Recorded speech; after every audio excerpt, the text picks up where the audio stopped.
Oggi vi portiamo con noi in una zona spettacolare del Piemonte che avevamo in lista da tantissimo tempo. Abbiamo dormito in un rifugio, visitato luoghi unici ed ora stiamo camminando nella bellissima Alpe d'Evero. Non vediamo l'ora di raccontarvi tutto, quindi riprendiamo dall'inizio del viaggio. La partenza da casa questa mattina, possiamo dire, non è stata delle migliori. In autostrada pioveva fortissimo, ma arrivati a Domodossola non abbiamo più visto una goccia d'acqua. Questa si chiama fortuna.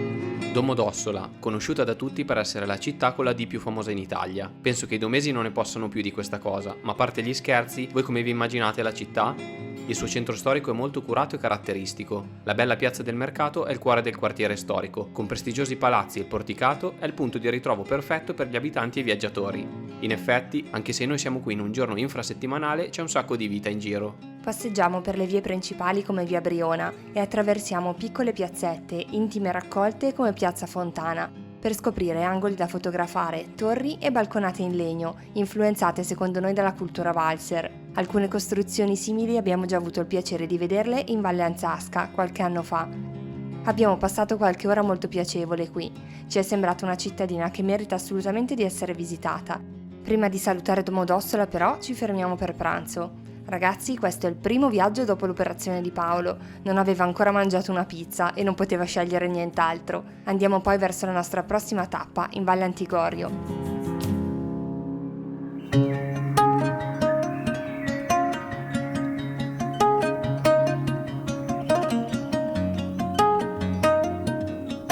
Prima di fare il check-in al rifugio dove dormiremo stanotte ci siamo fermati agli Orridi di Briezzo, che ci avete consigliato in tantissimi sotto un sacco di video, e sono a circa 25 minuti da Domodossola, quindi eravamo di strada e ci siamo fermati qui, anche perché si trovano nello stesso comune del rifugio dove staremo stanotte. Seguiamo il semplice sentiero in piano che arriva dritto dritto all'ingresso degli Orridi di Briezzo Sud. Tramite una scala si scende sul fondo di un piccolo canyon dai toni cupi, con pareti rocciose alte anche più di 20 metri. Camminare in questo ambiente è super suggestivo, la natura riesce sempre a lasciarci senza parole. Sono praticamente dei lontani cugini dell'Antelope Canyon in Arizona, solo che questo è tutto verde e umido, e là invece è tutto deserto e di colore rosso. Questo tratto lungo circa 250 metri è sicuramente il più spettacolare. Tra stretti passaggi, scalinate in ferro, alberi cresciuti in mezzo alle rocce e muschio, siamo arrivati dal lato opposto degli Orridi.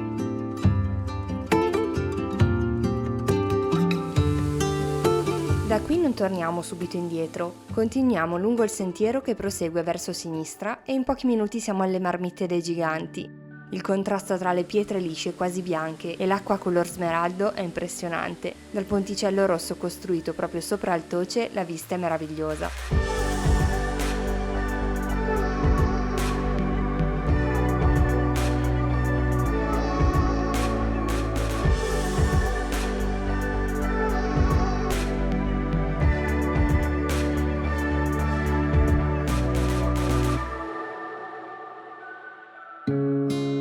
È ora di tornare indietro e andare al nostro rifugio. Volendo è possibile anche raggiungerlo a piedi proprio dalle Marmitte dei Giganti. Siamo al rifugio Monte Zeus in frazione Crego di Premia, a 781 metri di altezza.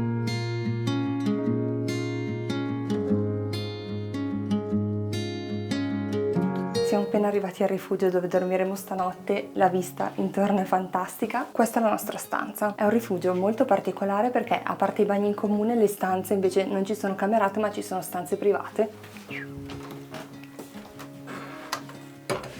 È super carina.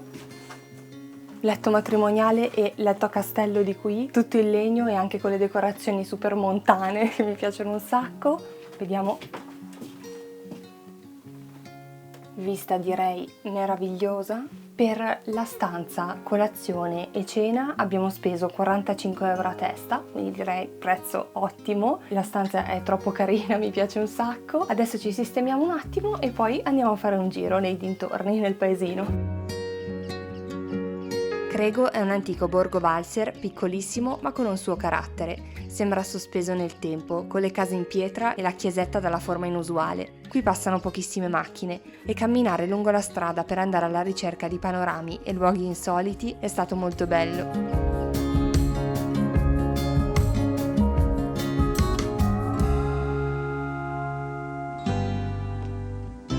Rientriamo in rifugio quando il sole sta tramontando e dato il clima piacevole ceniamo nel grande patio, con una vista speciale sulle montagne e sulla vallata. Il tramonto ha colorato il cielo di rosa e siamo molto felici di essere qui in questo momento.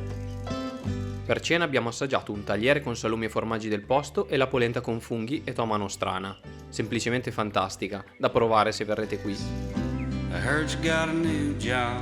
I heard you got a haircut. And it looks real nice. Noi abbiamo già cenato, ho già bevuto la tisana, quindi direi perfetto. C'è stato anche un tramonto stupendo, infatti siamo felicissimi della giornata, dato che era partita con la pioggia. Tra poco andiamo a letto perché domani ci aspetta un bel trekking. But some things stay, no matter where you go. Do you still love me, Liza, babe? Please tell me yes or no.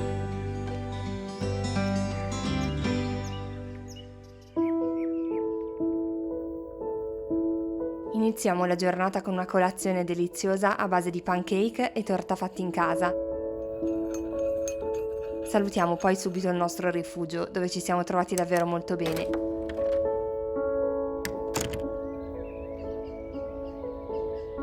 La destinazione di oggi è Alpedevero. Prima di tutto però facciamo una breve sosta all'alimentare di Baceno per prendere il pranzo al sacco. A questo punto, se vi va, potreste lasciare un mi piace al video e magari iscrivervi al canale se non l'avete ancora fatto. Dopo 20 minuti circa lasciamo la macchina proprio a ridosso della piana, in località Ai Ponti. Il parcheggio per tutto il giorno costa 10 euro, una brevissima salita e incontriamo subito il primo gruppo di casette in legno, di una bellezza secondo noi incredibile.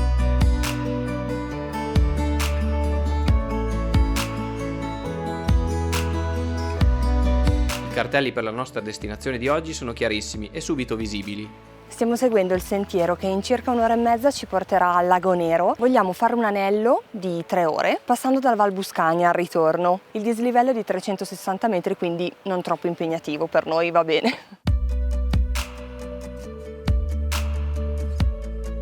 Siamo qui da pochi minuti, ma questa piana ci sembra già un piccolo paradiso, con il ruscello trasparente che scorre tra l'erba verde smeraldo, i sentieri che collegano i piccoli centri e gli chalet dove sinceramente vorremmo passare almeno un paio di settimane di relax.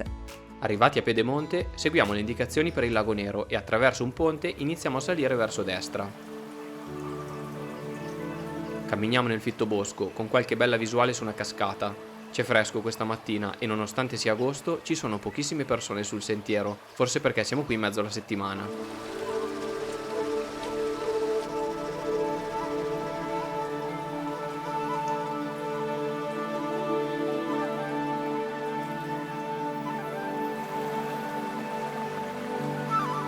Siamo arrivati in questo angolino meraviglioso con il ruscello e il ponticello di legno alle mie spalle. Per adesso è tutto in continua salita, ma non è molto ripida, quindi diciamo che è super fattibile, però se non vi piacciono proprio le salite tenetene conto, ecco. Il percorso è tutto segnalato molto bene ed è impossibile perdersi. Non ci sono i tempi di percorrenza, ma tanto noi non abbiamo fretta e sappiamo già che ci metteremo un po' di più di quello che è stato segnalato all'inizio. Usciti dal bosco ci troviamo ad un alpeggio dove vendono anche formaggi di produzione propria, se vi può interessare. Da qui inizia la parte di trekking con la più forte pendenza e secondo noi la più impegnativa. Dato che siamo fermi da un paio di mesi, diciamo che ci siamo dovuti fermare qualche volta a riprendere fiato. Ultimo tratto, dopo la malga, distruttivo, una salita incredibile, fino a una scala di pietra, però ripagata da questa vista meravigliosa. E siamo appena arrivati a 2000 metri. Il percorso sembra ora molto diverso, in mezzo ad una bassa vegetazione molto rigogliosa. Non dovrebbe mancare ancora molto. Da qui ancora 15 minuti, dice. Passiamo accanto ad uno stagno pieno di girini adorabili. Mi raccomando, non toccateli per quanto siano carini. Ci incamminiamo nel fitto del bosco fino a quando si apre davanti a noi come un miraggio la meraviglia del Lago Nero.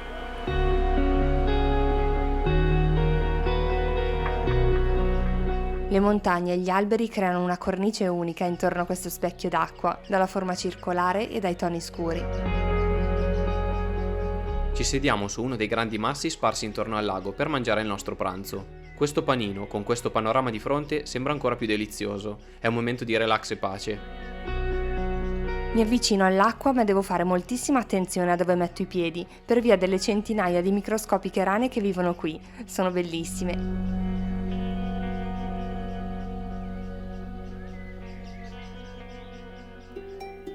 Dopo questa pausa rigenerante ci mettiamo in cammino e attraversiamo una zona caratterizzata da un sottobosco folto e verdissimo. Abbiamo girato tutto intorno al lago Nero, l'abbiamo tenuto sempre sulla nostra sinistra fino ad arrivare a questo cartello che indica la Val Buscagna, che è la nostra via di ritorno. Dice un 30 minuti per Buscagna e un'ora e 10 per l'Alpe d'Evero. Noi può essere che ce ne metteremo un po' di più, ma fa niente. Facciamo un centinaio di metri in discesa e nel giro di qualche minuto ci troviamo davanti a uno scenario inaspettato. Gli alberi si aprono per lasciare spazio a una piana protetta dalle montagne e dove scorre un piccolo torrente limpido. La Val Buscagna ci ha lasciato davvero senza parole.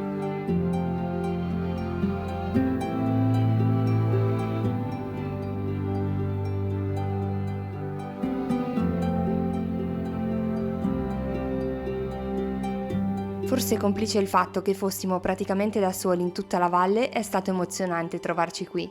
Non ci aspettavamo tanta bellezza. I panorami sono straordinari, veramente. Ci sembrava di essere caduti all'improvviso in un quadro. Incontriamo un gregge di pecore che girano libere per l'Alpe e arrivati a Buscagna passiamo accanto ad un'azienda agricola che vende formaggi. Da qui vediamo il nostro punto di arrivo. La vista infatti spazia per tutta la piana dell'Alpe d'Evero fino al borgo da cui siamo partiti.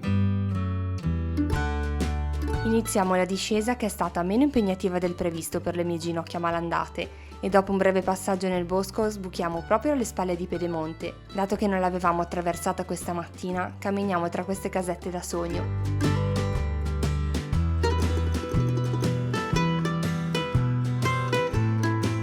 E così anche questa breve avventura è arrivata alla fine. La nostra voglia di lasciare questo fresco paradiso montano è molto poca, soprattutto perché dobbiamo guidare verso la pianura ancora calda come un forno. Ma a parte questo, speriamo che questa nostra escursione vi sia piaciuta e che possa essere di ispirazione per il vostro prossimo trekking. Se amate questo genere di viaggi e vi piace il Piemonte, non potete perdervi il video che abbiamo realizzato circa un paio di anni fa proprio in questa regione. Lo trovate qui a destra. Noi ci rivediamo tra 2 settimane. Ciao! Ciao ciao!